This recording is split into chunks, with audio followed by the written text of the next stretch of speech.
Hi అందరికీ. నాకైతే ఈరోజు సక్సెస్ఫుల్గా 2K సబ్స్క్రైబర్స్ అయితే అయ్యారు. 2K సబ్స్క్రైబర్స్ అయినందుకు సంతోషపడాలా బాధపడాలా నాకైతే అర్థం కావట్లేదు. ఎందుకంటే ఈరోజు ఒక పెద్ద ఆయనైతే కామెంట్ చేశాడు. నేను మా ఊర్లోకి వచ్చానని నేనైతే ఒక వీడియో అయితే అప్లోడ్ చేశాను. అడవిలో ఉండేవారా అని అయితే కామెంట్ చేశాడు. ఆయన అడవిలో ఉండి కామెంట్ చేశాడా, అడవిలో లేక కామెంట్ చేశాడా ఆయనకైతే తెలియాలి.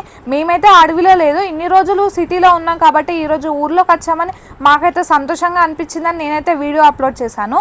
ఆయన అడవిలో ఉండి కామెంట్ చేసినట్టున్నాడు. ముళ్ళును ముళ్ళుతోటే తీయాలన్నట్టు నేను మాటకు మాటని సమాధానం ఇస్తున్నాను. ఎందుకంటే ఇంత కష్టపడి వీడియోలు అప్లోడ్ చేస్తున్నాం కాబట్టి 10 నిమిషాలు ఆలోచించి కామెంట్ అయితే పెట్టాలి. ఇప్పటికైతే నాకైతే చాలా మంది సపోర్ట్ చేస్తున్నారు. ఇప్పటికైతే నాకైతే 2000 మంది సపోర్ట్ అయితే చేస్తున్నారు. మీ అందరికీ చాలా చాలా థ్యాంక్స్ చెప్తున్నాను. కామెంట్ పెట్టే ముందు ఆలోచించి అయితే కామెంట్ పెట్టండి. అలాగే కొత్తగా ఛానల్ని చూస్తున్న వాళ్ళు వెంటనే సబ్స్క్రైబ్ చేయండి. అలాగే లైక్ చేయండి, కామెంట్ చేయండి. ఈ వీడియో ఎలా ఉందో చెప్పండి.